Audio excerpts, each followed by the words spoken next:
Hello everyone, how are you? Welcome to our channel Learn with Lahima. Today's వీడియోలో daily use చేసే మరికొన్ని English sentences కోసం తెలుసుకుందాం. Okay, రవిని ఎంపిక చేయలేదు, రాజుని ఎంపిక చేయలేదు. ఇక్కడ రవిని ఎంపిక చేయలేదు, రాజును కూడా ఎంపిక చేయలేదు అని చెప్పినప్పుడు neither Ravi nor Raju has been selected. Neither Ravi nor Raju has been selected. ఇక్కడ హ్యాస్ బీన్ ఎందుకు యూజ్ చేసామంటే Ravi and Raju specific names. Okay, singulars కాబట్టి హ్యాస్ బీన్ యూజ్ చేసాం. ఓకే, నెక్స్ట్ వన్ ఈజ్ నేను కానీ మా అన్నయ్య కానీ ఎగ్జామ్ ఫీజు చెల్లించాలి. నేను కానీ మా అన్నయ్య కానీ ఎగ్జామ్ ఫీజు చెల్లించాలి అని చెప్పినప్పుడు either I or my brother has to pay the exam fees. Either I or my brother has to pay the exam fees. Either ఇద్దరిలో ఎవరో ఒకరు అని అర్థం. ఓకే, నెక్స్ట్ వన్ ఈజ్ ఆ మీటింగ్లో నువ్వు కానీ నీ స్నేహితులు కానీ ఉండాలి.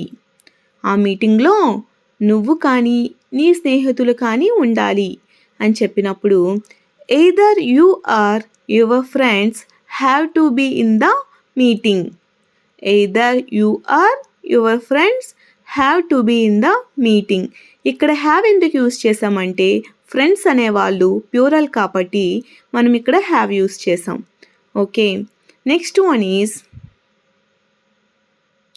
ఆమె హాకీ ఆడదు, టెన్నిస్ ఆడదు. ఆమె హాకీ ఆడదు, టెన్నిస్ ఆడదు అని చెప్పినప్పుడు she plays neither hockey nor tennis. She plays neither hockey nor tennis. ఇక్కడ మనం షీ ప్లేస్ అన్నాం ఎందుకంటే షీ అనేది సింగులర్ కాబట్టి వెర్బ్ V1కి ఎస్ యాడ్ చేయాలి. ఓకే, నెక్స్ట్ వన్ ఈజ్ మేము తెలుగు సినిమాలు కానీ ఇంగ్లీష్ సినిమాలు కానీ చూస్తాము. మేము తెలుగు సినిమాలు చూస్తాము, ఇంగ్లీష్ సినిమాలు చూస్తాము అని చెప్పినప్పుడు we watch either Telugu movies or English movies. We watch either Telugu movies or English movies. Either ఏవైనా చూస్తాం, Telugu movies or English movies అని అర్థం. Okay, next one is car పనిచేయడం లేదు, స్కూటర్ పనిచేయడం లేదు. కారు పనిచేయడం లేదు, స్కూటర్ పనిచేయడం లేదు. రెండు కూడా వర్కింగ్ కండిషన్స్లో లేవు అని చెప్పినప్పుడు neither the car nor the scooter is in working condition. Neither the car nor the scooter is in working condition. రెండు కూడా వర్కింగ్ కండిషన్స్లో లేవని అర్థం. ఓకే, నెక్స్ట్ వన్ ఈజ్ ఆమె వంట చేయలేదు, పని చేయలేదు. ఆమె వంట చేయలేదు, పని చేయలేదు, రెండు చేయలేదు అని చెప్పినప్పుడు she can neither cook Nar work. She can neither cook Nar work. ఆమె వంట చేయలేదు, పని చేయలేదని అర్థం. ఓకే, నెక్స్ట్ వన్ ఈజ్ ఆమెకి ఇంగ్లీష్ మాట్లాడటం రాదు, రాయడం కూడా రాదు. ఆమెకు ఇంగ్లీష్ మాట్లాడటం రాదు, రాయడం కూడా రాదు అని చెప్పినప్పుడు she can neither write nor speak in English. She can neither write nor speak English. Okay, next one is Ravi కానీ లేదా రాజు కానీ ఎవరో ఒకరు మీతో ఉంటారు. అయితే రవి ఉంటాడు లేకపోతే రాజు ఉంటాడు మీతో అని చెప్పినప్పుడు either Ravi or Raju will stay with you. Either Ravi or Raju will stay with you. Okay, next one is అతను కానీ ఆమె కానీ వంట చేస్తారు. అతను కానీ ఆమె కానీ వంట చేస్తారు అని చెప్పినప్పుడు either she or he will cook the dinner.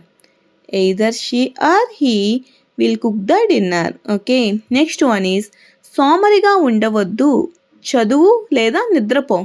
సోమరిగా ఉండవద్దు, చదువు అయితే నిద్రపో అని చెప్పినప్పుడు don't be lazy, either study or sleep. Don't be lazy, either study or sleep. Okay, next one is అతను చదువుతాడో లేదో అని ఆమె అతనిని అడిగింది. అతను చదువుతాడో లేదో అని ఆమె అతనిని అడిగింది అని చెప్పినప్పుడు she asked him whether he reads or not. She asked him whether he reads or not. Okay, next one is వాళ్ళు వస్తారో రారో అని నేను అతడిని అడుగుతాను. వాళ్ళు వస్తారో రారో అని నేను అతడిని అడుగుతాను అని చెప్పినప్పుడు I will ask him whether they will come or not. I will ask him whether they will come or not. అలానే దీన్ని I ask him whether they come or not అని కూడా చెప్పొచ్చు. ఓకే, నెక్స్ట్ వన్ ఈజ్ అతడు చదువుతాడో లేదో అని మాకు తెలుసు. అతడు చదువుతాడో లేదో అని మాకు తెలుసు అని చెప్పినప్పుడు we know whether he reads or not. We know whether he reads or not. Okay, next one is నేను వస్తానో రానో అని మా అమ్మకి తెలుసు. నేను వస్తానో రానో అని మా అమ్మకి తెలుసు అని చెప్పినప్పుడు my mother nose weather I come or not. My mother nose weather I come or not. నేను వస్తానో రానో అని మా అమ్మకు తెలుసు అని అర్థం. ఓకే, నెక్స్ట్ వన్ ఈజ్ ఆ పర్వతం చాలా ఎత్తుగా ఉన్నందువలన ఎవరూ దానిని ఎక్కలేరు. ఆ పర్వతం చాలా ఎత్తుగా ఉన్నందువలన ఎవరూ దాన్ని ఎక్కలేరు అని చెప్పినప్పుడు that mountain is so high that nobody can climb it. That mountain is so high that nobody can climb it. అలానే మౌంటైన్స్కి రివర్స్కి ద అనే ఆర్టికల్ని కూడా యూస్ చేస్తారు, కానీ ఇక్కడ మనం స్పెసిఫిక్గా ఒక పర్వతం కోసం చెప్తున్నాం కాబట్టి దట్ యూస్ చేసాం. ఓకే, ఈ టాపిక్ చాలా కష్టంగా ఉన్నందువలన నేను నేర్చుకోలేకపోయాను. ఈ టాపిక్ చాలా కష్టంగా ఉన్నందువలన నేను నేర్చుకోలేకపోయాను అని చెప్పినప్పుడు this topic is so difficult that I was not able to learn. This topic is so difficult that I was not able to learn. Okay, next one is ఆమె నడుస్తూ సంగీతం వినడం లేదా. ఆమె నడుస్తూ సంగీతం వినడం లేదా అని మనం ఒకరిని అడిగినప్పుడు isn't she listening music while walking. Isn't she listening music while walking. నడుస్తూ సంగీతం వినడం లేదా అని అర్థం. ఓకే, నెక్స్ట్ వన్ ఈజ్ ఆమె నడుస్తూ సంగీతం వినడం లేదు. ఆమె నడుస్తూ సంగీతం వినడం లేదు అని చెప్పినప్పుడు she is not listening music while walking. Simple, she is not listening music while walking. ఆమె నడుస్తూ సంగీతం వినడం లేదు. ఓకే, నెక్స్ట్ వన్ ఈజ్ ఆమె నడుస్తూ సంగీతం వింటూ ఉన్నదా. ఆమె నడుస్తూ సంగీతం వింటూ ఉన్నదా అని అడిగినప్పుడు is she listening music while walking. Is she listening music while walking. నడుస్తూ సంగీతం వింటుందా అని అర్థం. ఓకే, నెక్స్ట్ వన్ ఈజ్ ఆమె సంగీతం వింటూ నడుస్తుంది. ఆమె సంగీతం వింటూ నడుస్తుంది అని చెప్పినప్పుడు she is listening music while walking. She is listening music while walking. నడుస్తూ ఉంటూ సంగీతం వింటుంది అని అర్థం. ఓకే, నెక్స్ట్ వన్ ఈజ్ ఆమె యూట్యూబ్లో వీడియోలు చూస్తూ వంట చేస్తుంది. ఆమె యూట్యూబ్లో వీడియోలు చూస్తూ వంట చేస్తుంది అని చెప్పినప్పుడు she is cooking while watching videos on YouTube. She is cooking while watching videos on YouTube.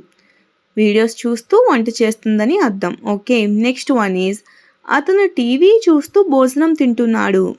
అతను టీవీ చూస్తూ భోజనం తింటున్నాడు అని చెప్పినప్పుడు he is watching TV while eating lunch. He is watching TV while eating lunch. Okay, next one is వాళ్ళు పాటలు పాడుతూ పొలాల్లో పనిచేస్తున్నారు. వాళ్ళు పాటలు పాడుతూ పొలాల్లో పనిచేస్తున్నారు అని చెప్పినప్పుడు they are working in fields while singing songs. They are working in fields while singing songs. Okay, next one is అతను హోటల్లో పనిచేస్తూ పరీక్షలకు ప్రిపేర్ అవుతున్నాడు. అతను హోటల్లో పనిచేస్తూ కూడా పరీక్షలకు ప్రిపేర్ అవుతున్నాడు అని చెప్పినప్పుడు he is preparing for exams while working in a hotel. He is preparing for exams while working in a hotel. Okay, thanks for watching. If you like this video, please do like, share and subscribe guys. Thank you.